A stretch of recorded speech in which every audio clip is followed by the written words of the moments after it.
कि सफ़ीर का दावा है कि किसने भेजा है? इस कायनात के बनाने वाले ने। और भेजा किसकी तरफ है? सिर्फ अरब की तरफ नहीं, तमाम दुनिया के तमाम इंसान जो उस वक्त थे और जो क़यामत तक आएंगे। और आपने ये दावा बराए दावा नहीं किया।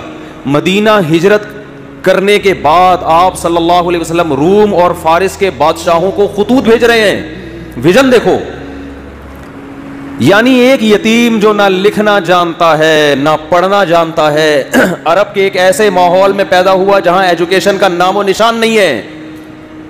और अभी आपको एक छोटी सी रियासत भी पूरी तरह नहीं मिली मदीना की, उसमें भी चारों तरफ आपके दुश्मन। मस्जिद नबवी जितनी बड़ी है ना, अब पूरा मदीना नबी के दौर में इससे छोटा था। समझ में आ रही है? जो मदीना शहर था ना, आज जो मस्जिद नबवी है मदीना शहर उससे छोटा था। मरी इस्लामी तारीख है, आप कोई माहिर आदमी हो ना आपको बताएगा मस्जिद नबी के अंदर यहाँ हजरत अबू बकर का घर था, यहाँ हजरत उमर का घर था, यहाँ हजरत अबू हुरैरा आया करते थे, यहाँ ये होता था, यहाँ पूरी मस्जिद नबी के अंदर पूरी मदीना की तारीख है। इतनी छोटी सी जगह, बहुत कमजोर मामूली सी रियासत जो अपने पाँव पे अभी खड़ी भी नहीं हो पा रही, संभल भी नहीं पा रहे, और खुतूत लिखे जा रहे हैं हिरकल को। है भाई, खुतूत किसको लिखे जा रहे हैं? बड़े बड़े मुल्कों, उस वक्त ऐसे जैसे रशिया, अमेरिका और ब्रिटिश, इन हुकूमतों को खुतूत लिखे जा रहे हैं। उसमें क्या कहा जा रहा है? इन्नी रसूलुल्लाहि इलैकुम जमिया, मुझे गॉड ने मैसेंजर बना के भेजा है। किसकी तरफ? आप कहते हैं जब अल्लाह को अल्लाह कहा जाएगा तो गॉड क्यों कह रहे हो फिर बार बार? गॉड इसलिए क्योंकि ये लफ्ज़ गोरों के लिए भी एक्सेप्टेबल है ना। भाई गॉड को तो वो भी मानते हैं ना, अल्लाह को नहीं मानते, गॉड को तो मानते हैं ना, तो इसलिए मैं गॉड का लफ्ज़ इस्तेमाल कर रहा हूं। समझ रहे हो कि नहीं समझ रहे? लिबरल लोग भी बोलेंगे अल्लाह क्यों लेकर आ रहे हैं बीच में? तो भाई गॉड का लफ्ज़ सबके लिए काबिल कबूल है कि नहीं है? इंग्लिश में खुदा को क्या कहते हैं? गॉड कहते हैं, क्योंकि अंग्रेज भी ओ माई अल्लाह नहीं कहते, ओ माई गॉड कहते हैं।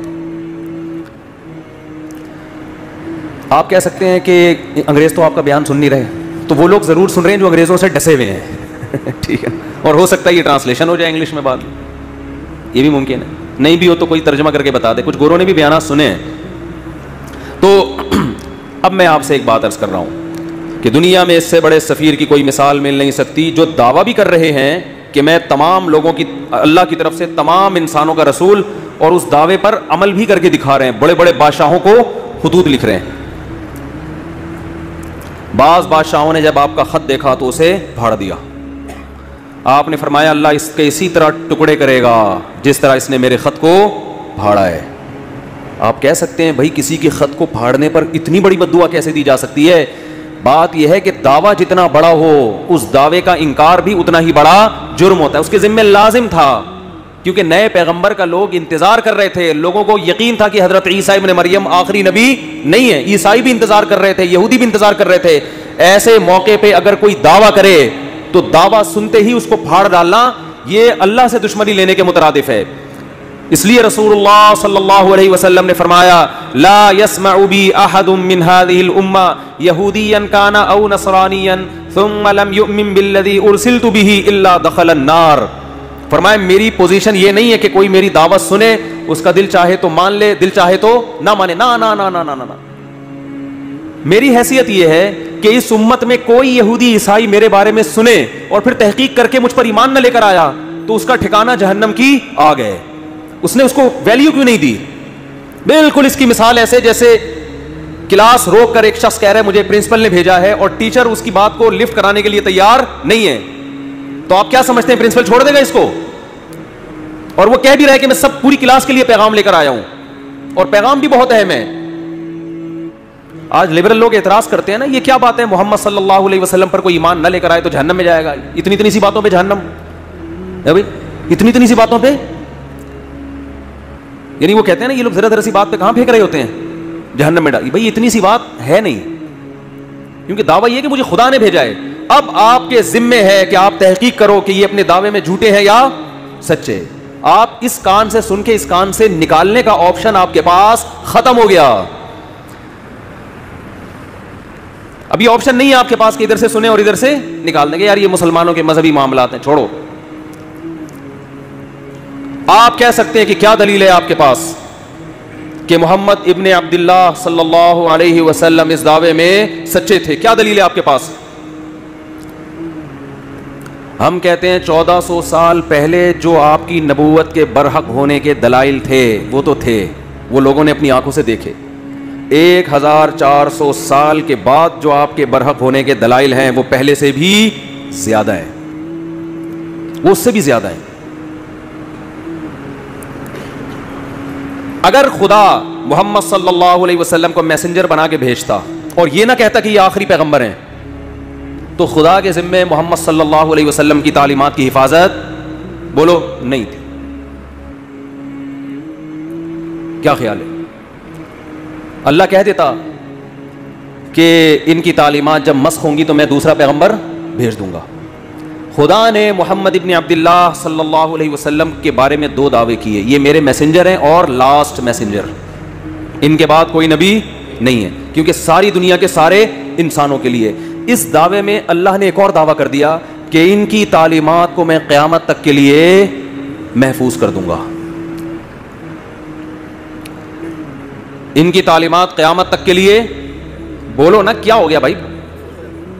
वहां मैं पेशावर में बयान कर रहा था, ऐसा बोल रहे थे लोग यार, चुप कराना। सरगोदा में बयान हुआ, चुप कराना मुश्किल हो गया, लोग चुप ही नहीं हो रहे थे।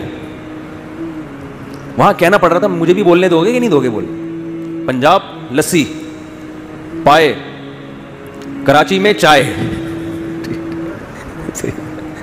चाय के असरात हैं।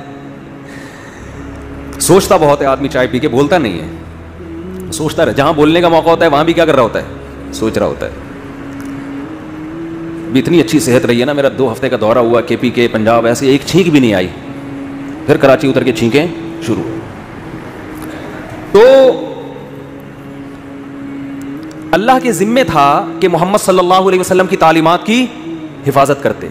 ये हिफाजत खुद इसकी दलील है कि मोहम्मद सल्लल्लाहु अलैहि वसल्लम लास्ट मैसेंजर ऑफ गॉड हैं, वरना किसी यतीम जो ना लिखना जानता हो ना पढ़ना जानता हो, उसकी तालीमात की अल्लाह की कसम असबाब की दुनिया में ऐसी हिफाजत का इंतजाम उस जमाने में तो मुमकिन ही नहीं था, नामुमकिन। और इस जमाने में भी इतना प्रोटोकॉल मिलना किसी को मुमकिन नहीं है। हमारे नबी सल्लल्लाहु अलैहि वसल्लम की जो सीरत है उसके 2 पहलू हैं, खूब गौर से सुने। 2 पहलू हैं आपकी सीरत के।